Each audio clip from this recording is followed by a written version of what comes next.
al oír que Jesús venía a Jerusalén, tomaron ramas de palmeras y salieron a recibirle y clamaban: Hosana, bendito el que viene en el nombre del Señor, el Rey de Israel. Aleluya. A lo largo de la historia han existido hombres considerados como libertadores de causas sociales, como libertadores de causas políticas, como libertadores de causas económicas. A estas personas se les considera libertadores porque han ayudado a la independencia de esos países, ¿verdad? Por ejemplo, aquí tengo muchos cubanos y por eso quise poner este ejemplo. Una buena parte de los cubanos en la década de los 50 creyeron encontrar en Fidel Castro un libertador de la dictadura que venía ejerciendo en aquellos entonces Fulgencio Batista.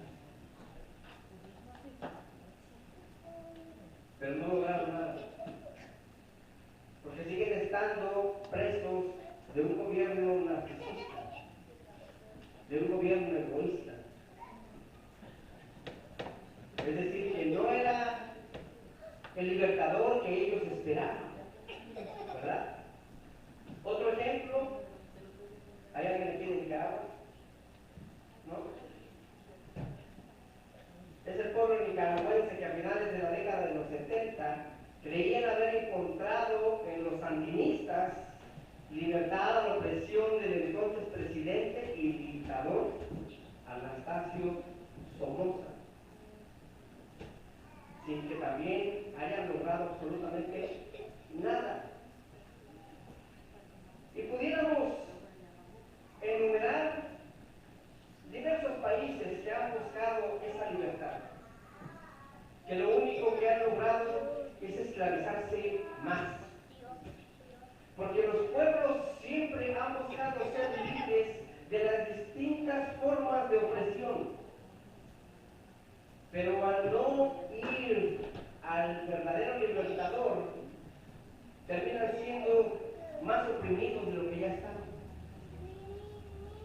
El pueblo de Israel, en tiempos de Cristo, sufría también opresión. Es más, los judíos habían estado sometidos bajo la mano de 4 grandes imperios. Si han leído la historia, recordarán que el imperio babilónico en el año 605 a.C., el cual fue el que invadió Judá, ¿verdad? Lo tuvo esclavizado.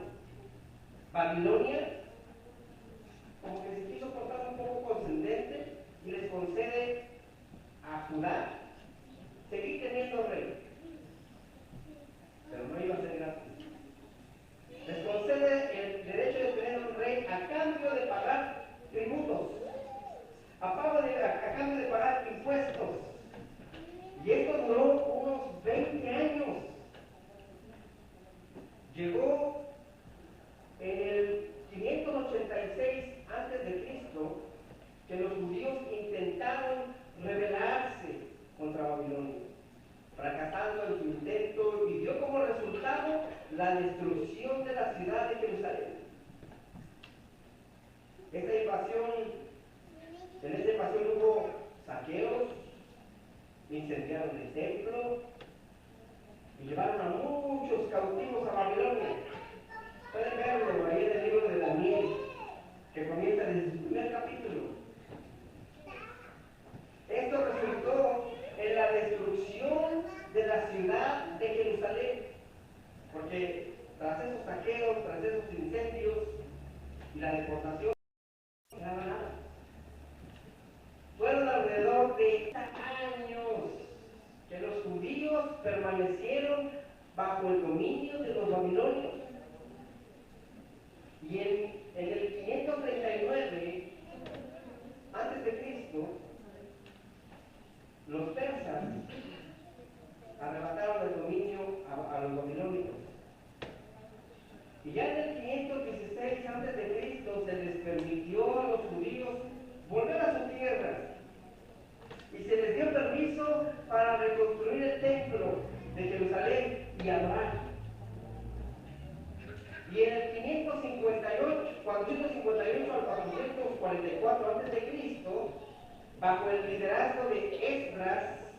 y de Nehemías construyeron los muros de Jerusalén.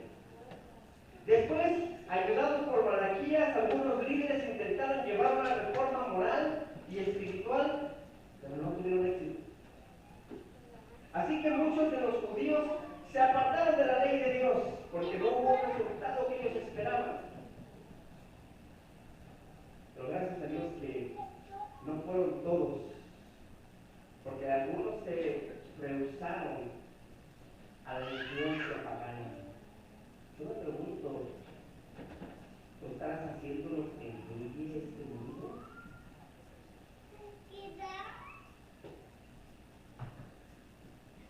Porque hubo quienes se revelaron a esta situación. El caso muy notorio fue el del profeta Daniel. En este tiempo disfrutaron de un cierto tiempo de paz, hasta que vino una tormenta, por llamarlo de esta forma, cuando apareció Alejandro el Grande. En la escena del gran líder griego, porque en el 331 a.C., Alejandro derrotó al rey de Persia, a Darío III, en 3 batallas que le dieron el control completo de Persia. Así que en el 332 a.C., la tierra de Israel quedó bajo el dominio ahora de los griegos. Pasaban de ser esclavos por un rey para entregarlo a otro, y seguían en esclavitud. Alejandro permitió que los judíos observaran sus leyes en Judea y concedió una extensión de impuestos en sus años sabáticos, ¿verdad? Sin embargo, su deseo era crear un mundo unido por el idioma y el pensamiento de los griegos. ¿No les suena algo muy familiar al día de hoy? Están buscando tener un solo gobierno, un solo lenguaje. De hecho, la lengua griega vino a ser la lengua de la diplomacia y del comercio, hasta que llegó a la conquista de Roma en el año 63 a.C., quien era liderada en aquel entonces por el general Pompeyo. Pompeyo tomó el templo a la fuerza, matando a miles de judíos durante ese asalto. El impulso sobre Judea, los tributos fastidiosos, hicieron que Judea se mantuviera bajo el control entonces ahora de los césares. Todo esto hizo que el emperador romano y el senado pusieran a Herodes como rey. ¿Para entender ahora el porqué de la historia? A Herodes como rey de Judea para que cobrara ahora los impuestos, para que controlara a todos los judíos, los mismos que eventualmente asesinarían al Mesías llevándolo a una cruz.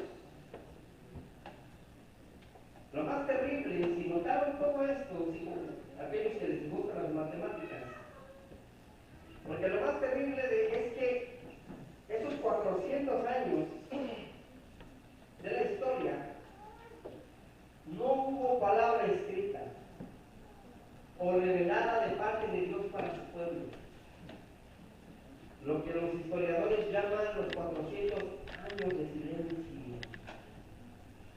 Qué duros cuando Dios permanece callado, ¿verdad? ¿Te ha pasado? Que horas y horas lees la palabra y no escuchas la voz del Señor.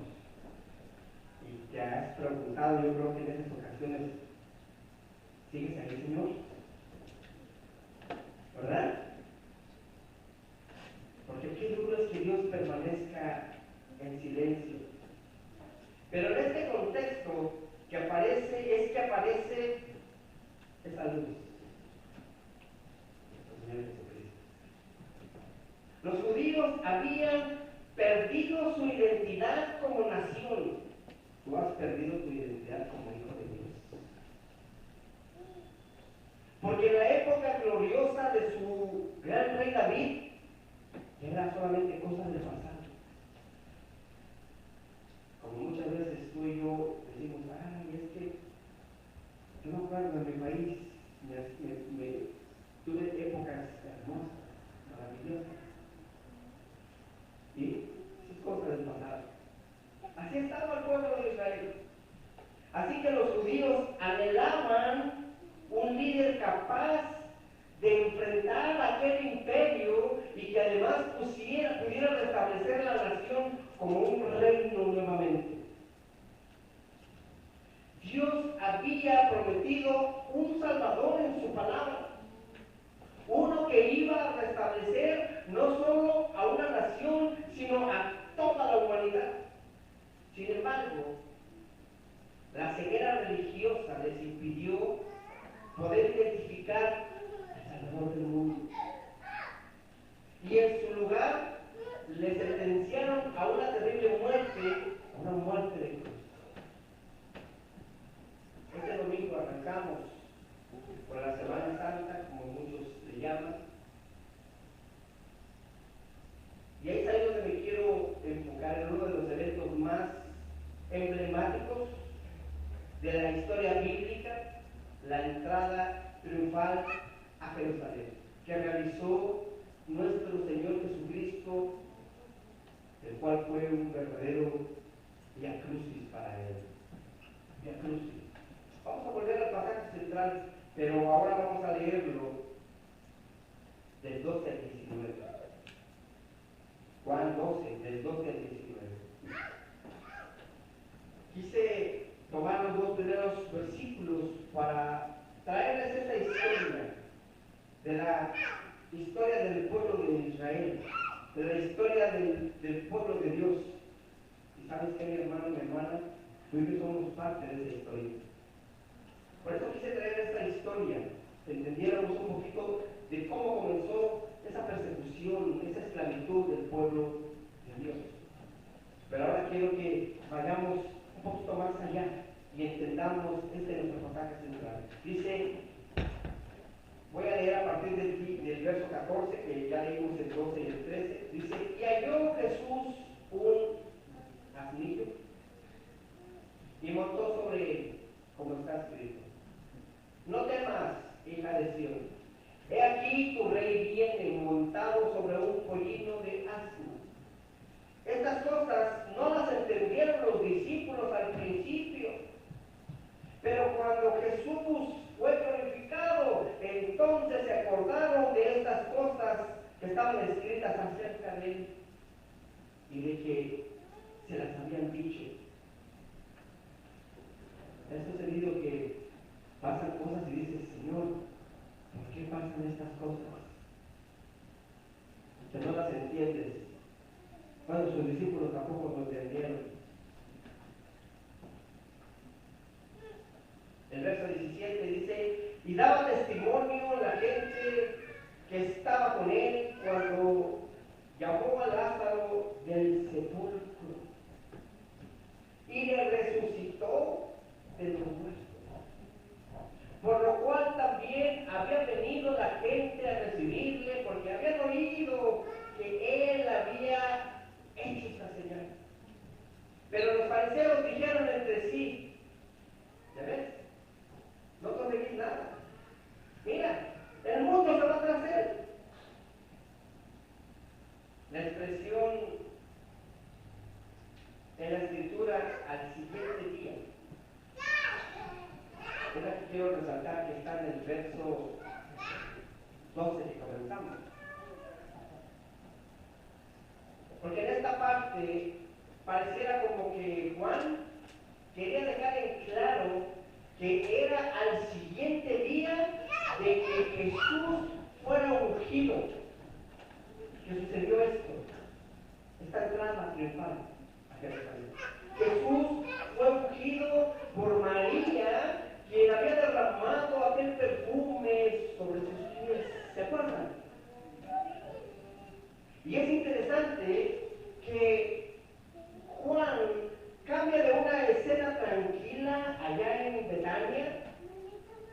de la unción de Jesús a un ruidoso desfile en Jerusalén.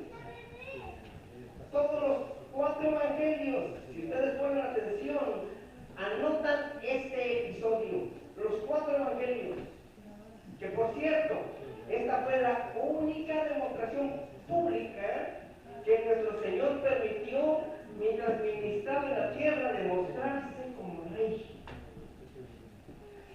Cuando todos le decían Hosana, Él recibió la gloria. Él aceptó esa gloria porque le pertenecía, era suya. Su propósito fue cumplir la profecía del Antiguo Testamento por el profeta Zacarías. Zacarías capítulo 9, verso 9 dice: alégrate mucho, hija de Sión, da pasos de júbilo, hija de Jerusalén. He aquí tu rey vendrá a ti, justo y salvador, humilde y galopando sobre un asno, sobre un pollino, hijo de asna. Qué hermosa escritura.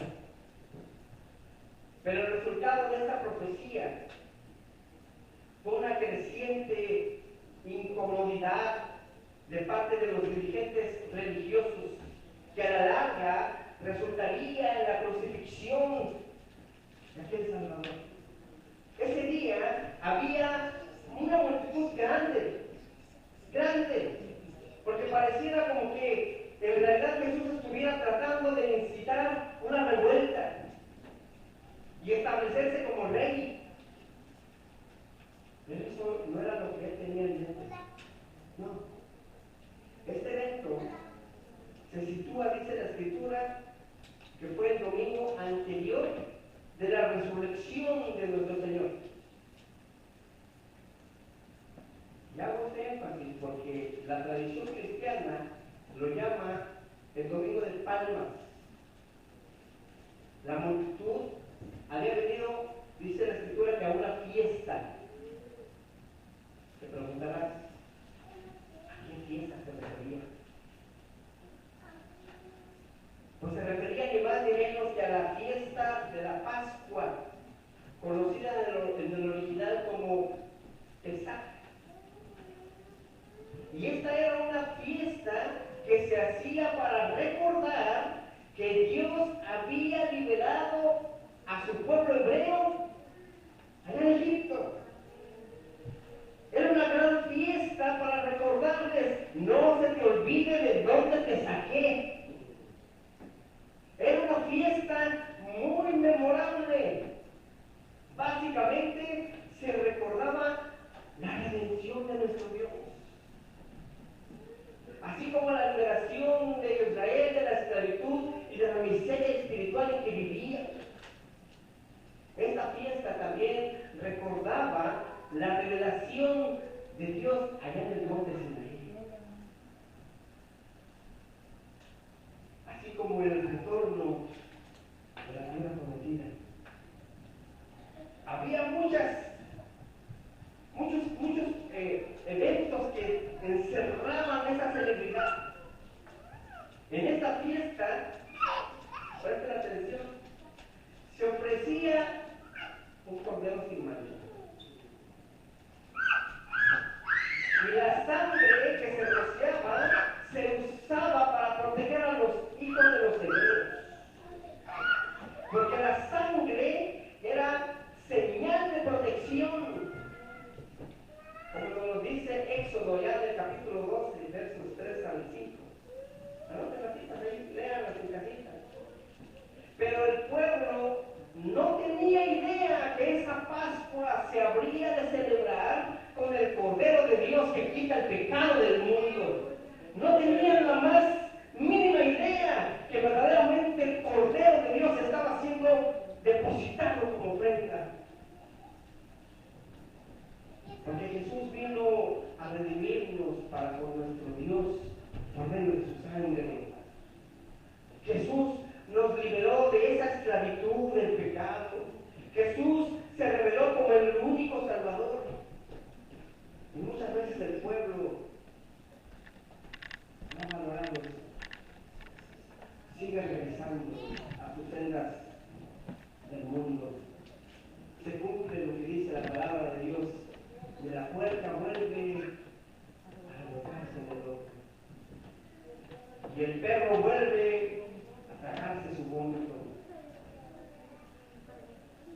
lo habían visto revelarse como un Dios sanador. ¿Cuántos milagros no habían visto de su sanidad? Lo habían visto revelarse como un Dios de milagros. Sin embargo, no entendieron que el mismo Dios estaba en medio de ellos. Se les había olvidado quién los había guiado por el desierto. Lo tenían frente a frente. Alabado sea el Señor. Pero no entendieron que Dios estaba entre ellos. Tristemente, así hay mucha gente el día de hoy. Dios está mostrándoles su poder, su gloria. Les está llamando a vivir una vida para Él. Sin embargo, lo ignoran. La Biblia dice que la gente había escuchado que Jesús venía a Jerusalén. Muchos habían visto la resurrección de Lázaro, un hombre que estuvo muerto por 4 días. Así que la fama del Señor estaba en su pleno apogeo. Entonces, estas personas en la fiesta tomaron, dice la Escritura, palmas para recibir al Rey de Reyes y Señor de Señores, al Rey de la Gloria. Mira la diferencia. Mira la diferencia, porque las personas de hoy en día lo único que toman son bebidas alcohólicas para darle gusto al cuerpo, en vez de agradar al Rey de Gloria. Agradan al Rey de este siglo. Pastor, entonces yo no puedo tomar. En la Biblia no encuentro ningún versículo que me diga que no puedo tomar. No se embriaguéis con vino, sino más bien seis llenos con el Espíritu Santo. Porque todo me conviene, mas no todo es lícito. Las ramas de palmera eran un símbolo de la justicia y el vigor espiritual de los hijos de Dios.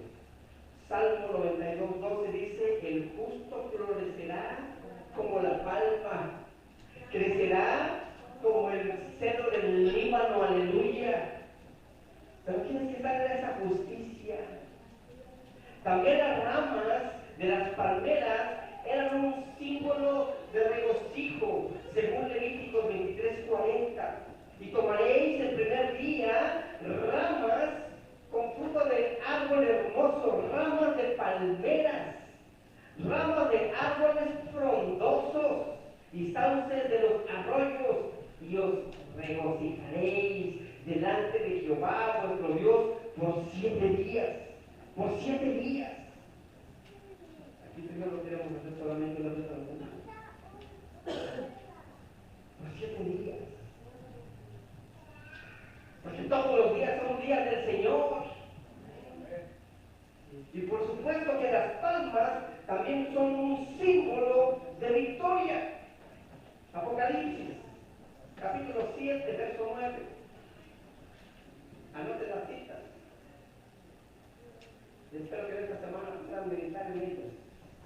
Apocalipsis 7:9 dice: después de esto, mire, y he aquí una gran multitud, la cual nadie podía contar, de todas las naciones y tribus y pueblos y lenguas, que estaban delante del trono y de la presencia del Cordero, vestidos de ropas blancas y con palmas en las manos. ¿Cómo está tu ropa delante del Señor? ¿Estará blanca? ¿Estará manchada por tu caminar en este mundo? Esta gente salió, dice la Escritura, a recibirle con palmas. ¿Cómo le recibes tú? A estas personas no les importaba en ese momento que el Imperio Romano tomara cartas en el asunto. Salieron para encontrarse con Jesús. Me imagino que entendieron sentían que tenían una posibilidad de salir de ese yugo romano. Mi hermano, mi hermana, déjame decirte que solo saliendo de tu sitio en busca de Jesús es que puedes salir de esa opresión en la que vives. ¿Qué te oprime esta mañana? ¿Tus deudas? ¿Tus biles? ¿Tu trabajo? ¿Tu ambición por poseer más?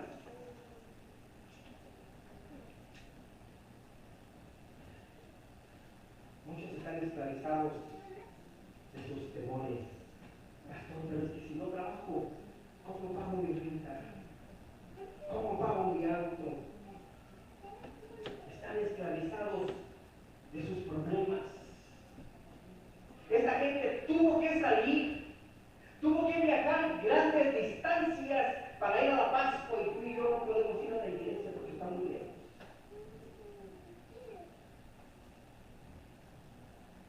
Y en la Pascua, ellos se encontraron con Jesús. Al venir tú a la iglesia, vienes para ver al pastor, vienes para encontrarte con Jesús. Estas personas dejaron el confort para salir a encontrarse con Jesús. Hay personas que no quieren salir de sus ataduras, que no quieren salir de sus pecados, que no quieren salir de sus traumas, que no quieren salir de su ignorancia, que no quieren salir de su falta de perdón. Algunos otros no quieren salir del cigarrillo, no quieren salir del alcohol, no quieren salir de la pornografía. ¿Saben por qué no lo hacen? Simplemente porque no han decidido encontrarse aún con Jesús. La Biblia dice que aquellos salieron y clamaron. Ellos decían, Hosana. ¿Qué quiere decir Hosana? Sálvanos hoy.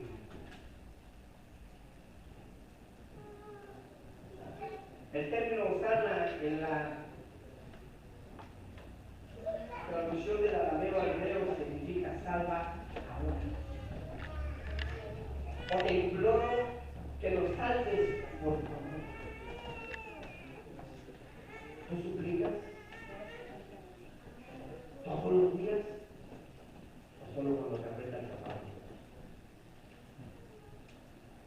Es importante enfatizar que el Señor Jesucristo no rechazó esta aclamación hacia Él de Rey de Reyes y Señor de Señores. Sin embargo, los judíos esperaban un líder político, uno que fuera un rey militar, uno que brindara mayores beneficios económicos, que aplastara al imperio romano. Déjame decirte que hay mucha gente así el día de hoy. Siguen a Jesús por los motivos equivocados.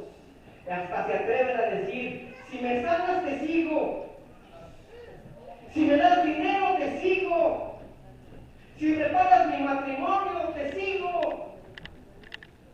Las personas no han entendido que Jesucristo vino para quitar el pecado del mundo. Aleluya. Alaba al Señor, mi hermano, mi hermana. Gloria a Dios. El texto menciona que el Rey Jesús entró montado en un pollino, en un burrito. La gente lo aclamaba como un rey de conquista militar. Pero él venía como el príncipe de paz. El asnillo, o el burrito, o el pollino, como dicen diversas versiones de la Escritura, son un símbolo de paz en la vida. El contraste con el caballo es un símbolo de guerra. Jesús venía montado sobre un animal que simbolizaba la paz. En la antigüedad el uso de los burritos, pongan atención, era para transportar los sacrificios y la leña para el holocausto. Y es interesante que Jesús era ese sacrificio. sacrificio vivo, ese sacrificio que entró por ti y por mí, montado en ese pollino.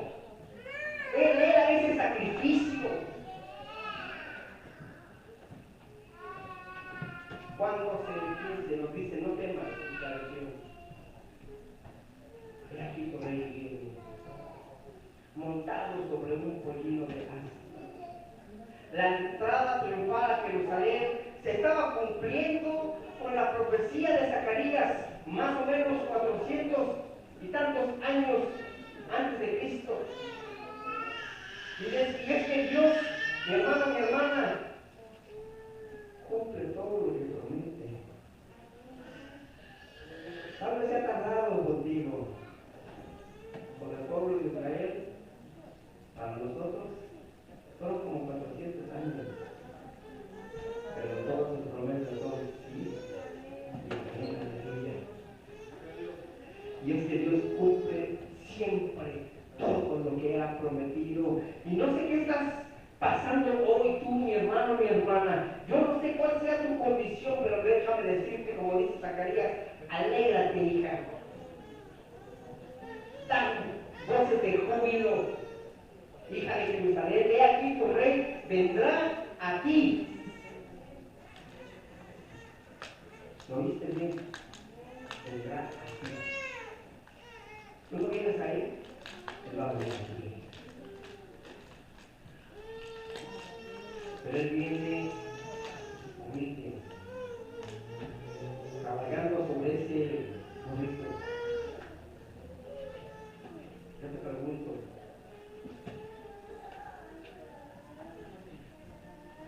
¿eres un hijo de Dios? ¿Eres una hija de Dios? Bueno, no te preocupes porque Dios viene a socorrerte.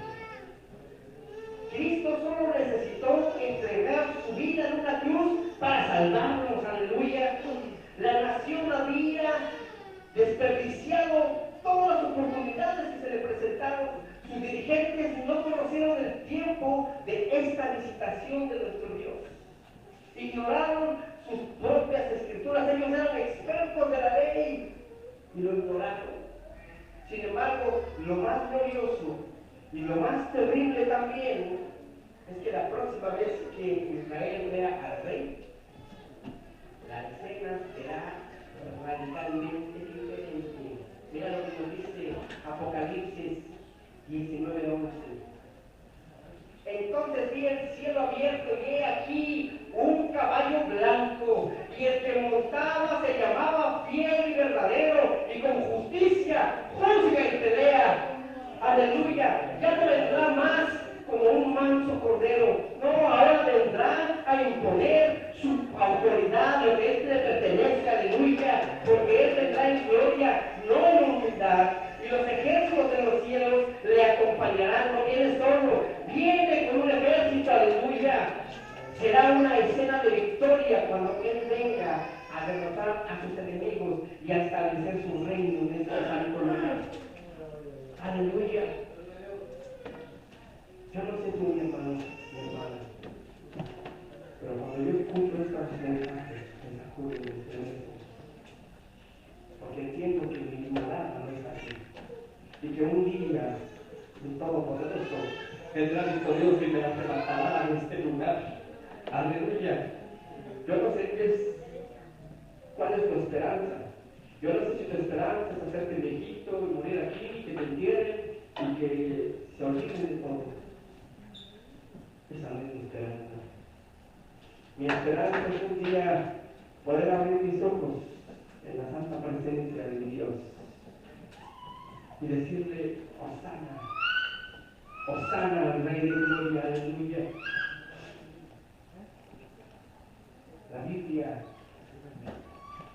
En la Biblia se repite el tema de que no puede haber gloria a menos que haya sufrimiento. Por lo que tú, mi hermano, mi hermana, no vas a poder obtener ninguna victoria si no estás dispuesto a pasar por ese sufrimiento. Si tu sufrimiento ha sido grande, imagínate que tan grande será tu recompensa. ¿Qué había de morir en la cruz antes de poder tomar una vez más esa gloria que le correspondía. Tú y yo tenemos que pasar por esa situación difícil para tomar esa victoria que nos pertenece. Los teólogos judíos no entendían el concepto de los sufrimientos del Mesías y de los reinos gloriosos que los profetas anunciaron años atrás. No lo entendían, porque algunos maestros incluso sostenían que habría dos Mesías, uno que sufriría y otro que reinaría. Incluso los mismos discípulos del Señor no sabían claramente lo que estaba sucediendo, no lo entendían. En los versos 16 al 19 dice, estas cosas no las entendieron sus discípulos al principio, pero cuando Jesús fue glorificado, entonces se acordaron que estas cosas estaban escritas acerca de Él y de que se las había hecho. Y daban testimonio la gente que estaba con Él cuando llamó a Lázaro del sepulcro y le resucitó de los muertos. Cristo ha venido para resucitarte de entre los muertos. Porque esta vida en la que vivimos es la vida de muertos, muertos en vida. Y Cristo ha venido para que tengas vida y para que la tengas en abundancia. Aleluya, aleluya. Al observar la multitud que se reunió y que se honró a Jesús, los fariseos estuvieron seguros de que Jesús había triunfado. Esperaban algún otro tipo de revuelta, tal vez para conquistar ese imperio romano. Esperaban que tal vez Jesús haría un gran milagro y de esa manera cautivaría las mentes y los corazones de aquel pueblo inquieto. Qué poco comprendieron en realidad la mente y el corazón del Maestro. No se dieron cuenta que Jesús estaba incluso torciéndoles el brazo para que el Sanedrín actuara durante la fiesta, para que se cumpliera la Escritura, porque el Cordero de Dios tenía que entregar su vida a cambio de tu vida y la mía. Yo quiero concluir con esto. Alguien que me llame a la pastora, por favor. Dígale que termine ya con su clase. Se traiga a los jóvenes. Yo quiero concluir con esta entrada triunfal en Jerusalén, que no fue sino la entrada al martirio, la entrada al sacrificio de nuestro Maestro. Porque eso fue lo que hizo posible la entrada de Jesús en su corazón. Pero Dios no puede entrar y salvarte si tú no te lo permites. La palabra dice, yo estoy a la puerta y llamo. Si alguno abre la puerta, dice, yo entraré con él, estaré con él, cenaré con él y él conmigo. Es casi irónico que el Todopoderoso nos ha bendecido por medio del sacrificio de su único Hijo. Es irónico. Yo me pregunto, ¿tú sacrificarías a tu hijo por salvar a alguien? Es irónico que el mismo Dios eterno entregó a su Hijo. Mira cuánto nos ama el Señor, porque de tal manera amó Dios al mundo que ha dado a su Hijo unigénito, para que todo aquel que en Él cree no se pierda, mas tenga vida eterna, porque Él no quiere la muerte del pecador, sino que el pecador se arrepienta. Pero sin embargo nosotros, en vez de ser agradecidos con Él, llevamos una vida voluntariamente mediocre, llamando a lo bueno malo y a lo malo bueno. Yo les pregunto, ¿qué relación Jesús tiene la luz con las tinieblas. Jesús vino a ser esa luz. Jesús muestra también a las multitudes qué clase de Mesías es. Uno que vino a servir, no a ser servido. Jesús entra a Jerusalén en ese asno, en ese pollino, el cual era un animal asociado no con los rigores de la guerra, sino con la práctica de paz. Porque como lo mencioné anteriormente, Jesús entra como ese príncipe de paz. ¿Tú has recibido ya ese príncipe de paz? ¿Has experimentado esa paz en tu vida? Esa paz que no se desvanece. Porque si tu paz es temporal, déjame decirte que estás recibiendo la paz que el mundo da. Esa paz es efímera. Esa paz es engañosa. Mi paz os dejo, mi paz os doy. No como el mundo la da. No se turbe vuestro corazón ni tenga miedo. Aleluya.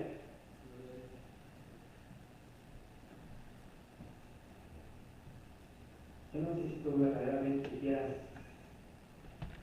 renovar ese compromiso con el Señor. Quieres abrir tu corazón esta mañana y decirle al Señor: entra de manera frontal en mi vida. Conquista esas áreas que aún no han sido conquistadas.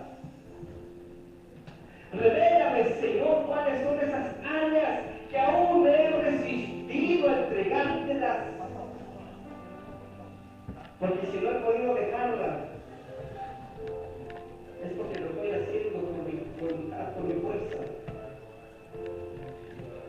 Yo luché por años para dejar las drogas, para dejar el alcoholismo, para dejar de ser mujeriego, y nunca lo logré. Nunca lo logré hasta que vine a Cristo Jesús y entregué mi vida a Él. Y entonces todas esas cosas desaparecieron de mi vida. ¿Que ya soy perfecto? No lo soy. Pero prosigo en la verdad, para ver si alcanzo a asirme de aquel supremo llamamiento al cual fui llamado.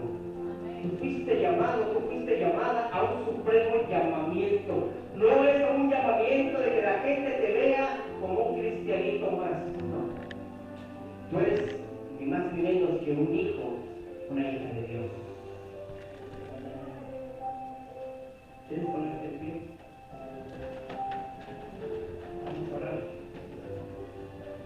Es tiempo de reconciliación, es tiempo de sanación, es tiempo de liberación. No dejes que esas esclavitudes que te han estado atando regresen contigo esta tarde. Entrégale todas tus cargas al Señor, entrégale todas tus ansiedades al Señor, entrégale incluso el más mínimo pensamiento al Señor. Y cumple lo que dice la Escritura: renovamos nuestros pensamientos. Padre, gracias por ese amor inefable, por ese amor ágape. Yo no creo, Señor, que por muy fiel que sea para contigo, fuera yo capaz de sacrificar a uno de mis hijos por salvar a alguien. Y menos si es alguien que es rebelde. Yo no lo haría, Señor. Pero yo no soy tú, y tú sí lo hiciste. Tú te despojaste de tu hijo amado, del único hijo, y lo entregaste porque nos amas a nosotros. Y lo hiciste hacedores, coherederos de tu reino. Nos hiciste hijos de la adopción tuya. Y ahora podemos y tenemos la capacidad y la autoridad de hacernos llamar hijos de Dios. Puesto que tenemos ese sello, las garantías, las arras de que yo puedo entrar a esa presencia tuya, Señor. Gracias, Padre. Gracias porque un día, Señor, entraste a mi vida de manera triunfal. Y lo que yo no podía vencer, tú lo venciste, tú lo llevaste a la cruz. Pero sé que aún me falta mucho, Señor.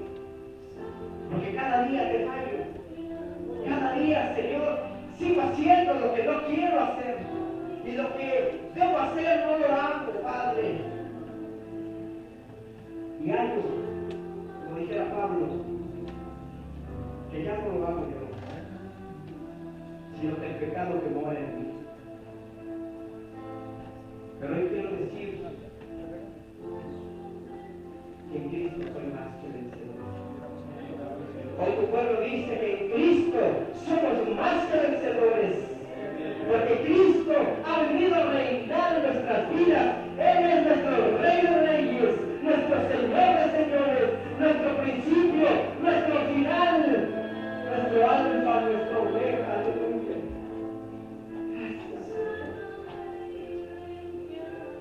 Gracias, Padre, por ese sacrificio. Todo lo tenías planeado. Enviaste a tu Hijo para entregar su vida por nosotros. Pero en el momento de ascenderlo a los cielos, no nos dejaste solos. Nos enviaste al Consolador, al Espíritu Santo, que nos redarguye, que nos ministra, que nos guía, que nos exhorta cada día, Señor. Y que aunque nos equivocamos, Él viene y nos dice, hijo, hija, por ahí no, vente por acá. Gracias. Gracias porque no solamente nos diste la salvación, sino que a través del Espíritu Santo nos estás garantizando que esa salvación no la perderemos si no desmayamos, Padre. Gracias, Padre, por este tiempo maravilloso, Señor.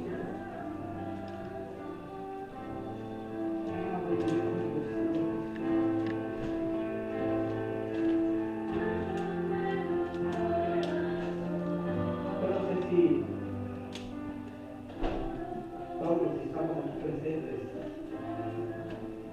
ya hemos recibido a Cristo como nuestro único y suficiente Salvador. Y no quiero cerrar la oportunidad de que alguien diga, ay, hoy no hicieron el llamamiento, yo quería levantar mi mano. Yo quiero preguntar si hay alguien esta tarde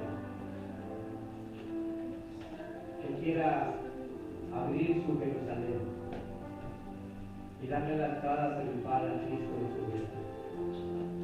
¿Hay alguien que quiera levantar su mano y decir, yo quiero recibir a Cristo como mi único y suficiente Salvador? ¿Hay alguien aquí? Levante su mano.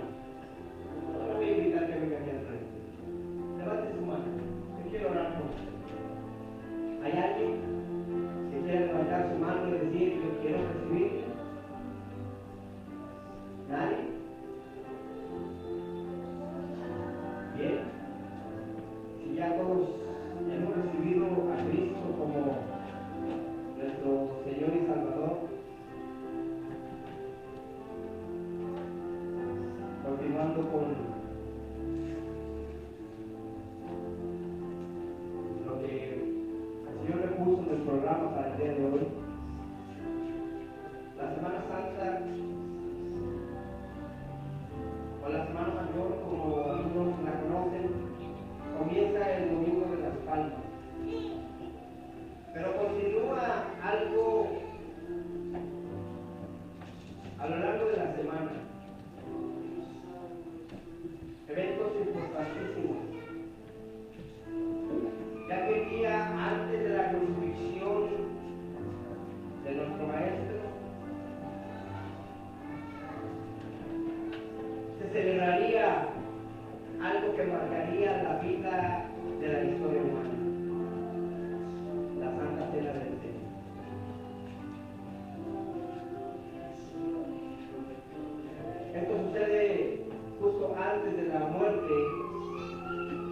de nuestro Señor Jesucristo, y según nuestro calendario sería el día jueves. Así que como yo sé que muchos trabajan y no pudieran tal vez asistir el día jueves, lo hemos reservado para el final de este servicio, ya domingo. Así que vamos a celebrar la comunión de nuestro Señor Jesucristo. Señor Jesucristo preparó la mesa y les dijo a sus discípulos: no se imaginan cuánto ansiaba tener este momento con ustedes.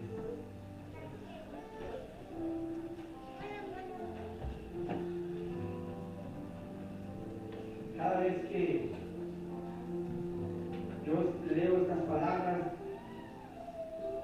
yo me pregunto y digo a mí mismo: ¿qué amor tan grande?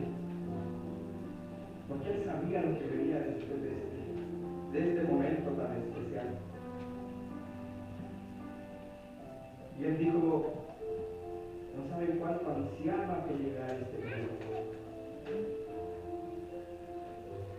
Él anhelaba cumplir la voluntad del Padre, entregar su vida para salvar su vida misma. Yo quiero pedirle a mi amada esposa que inicie con un canto hermoso de sus bendecidas. Voy a pedirle a Luis y a Vicente Paso que están conmigo, por Carlos, no soy un favor, se me olvidó traerlo. Me parece que está en la oficina, en el refrigerador, está en el vecino de uno. Tráeme, por favor.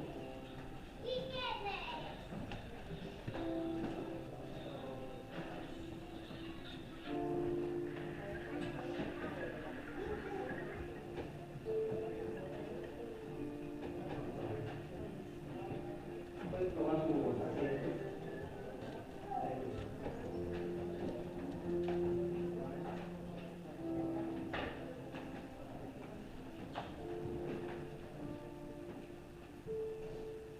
Vamos a esperar a que venga Juan Carlos por uno de los elementos que prepararon. Elemento importante, porque es el que simboliza la sangre del Cordero, esa sangre que nos limpia de todo pecado, de toda maldad. Pero mientras Juan Carlos viene con el vino, el jugo de la vid, yo quiero invitar al pueblo de Dios a una reflexión. Está en la primera carta a los Corintios, en el capítulo 11. En su verso final dice: de manera que cualquiera que comiere de este pan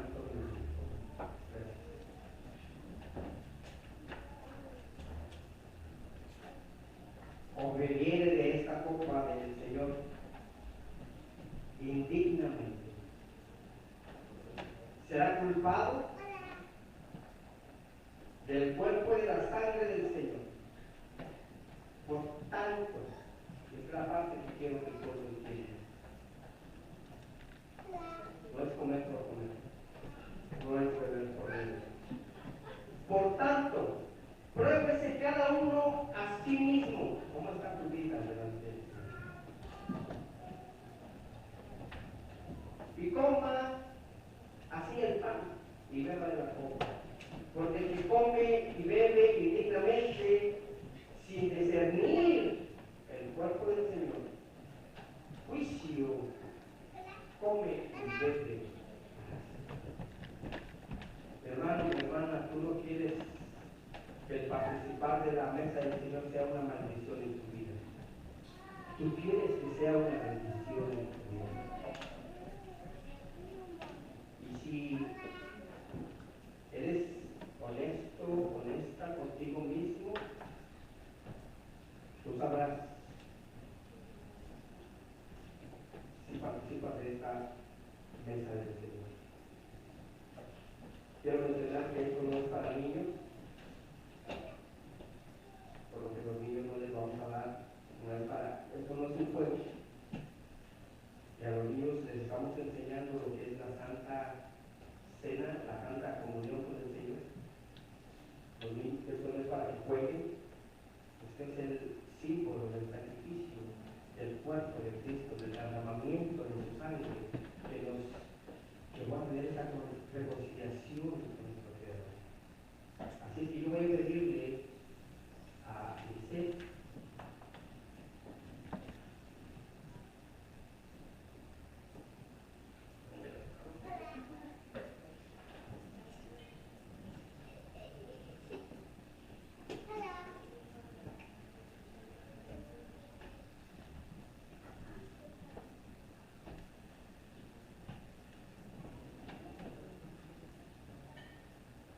lo partió y dijo: tomad, comed, esto es mi cuerpo que por vosotros es partido. Haced esto en memoria de mí. Comamos, hermanos.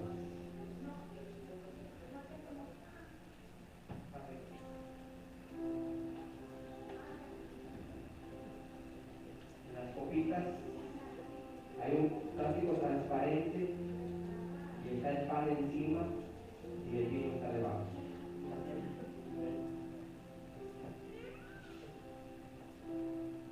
Voy a dar la oportunidad de probarlo. Asimismo, tomó también la copa después de haber cenado, diciendo: esta copa es el nuevo pacto en mi sangre. Hacedlo todas las veces que la bebieres en memoria de mí. Vamos, hermanos.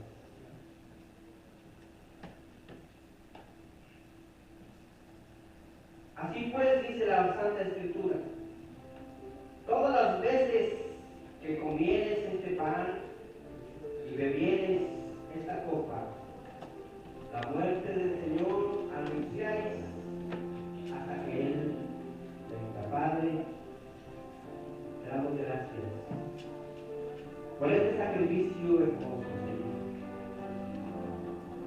Gracias por haberte despojado de tu único Hijo amado. Jesucristo, gracias por haber entregado tu vida de manera voluntaria. Y lo tenías tanto en tu corazón que dijiste a tus discípulos: no saben cuánto he esperado este momento para con ustedes. Gracias, Padre, porque como hijo tuyo reconozco que no fueron los clavos los que te sostuvieron en aquella cruz, fue tu amor hacia mí, hacia tus hijos. Ayúdanos, Padre, cada vez que seamos bendecidos con la oportunidad de participar de esta santa mesa, lo hagamos de manera digna, que podamos sentir esa paz, esa tranquilidad en nuestro corazón de que esta participación será de bendición para mi vida, Señor. Te damos gracias por ello. En el nombre de Cristo Jesús, oramos. Amén, Señor. Amén y amén. Después de esto, sucedió algo muy hermoso. En el proceso de la semana y precisamente después de la cena del Señor, sucedió algo que sorprendió a los discípulos.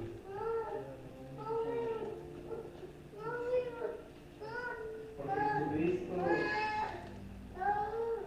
hizo un acto que mucha gente lo ha catalogado como humillante.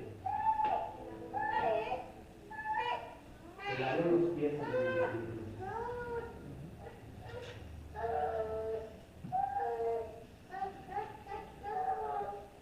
Y recuerdo aquellas palabras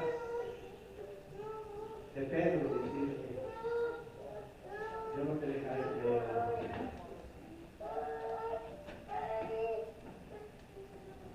La respuesta del maestro con ojos de amor le dijo: Pedro, si yo no te lavo los pies,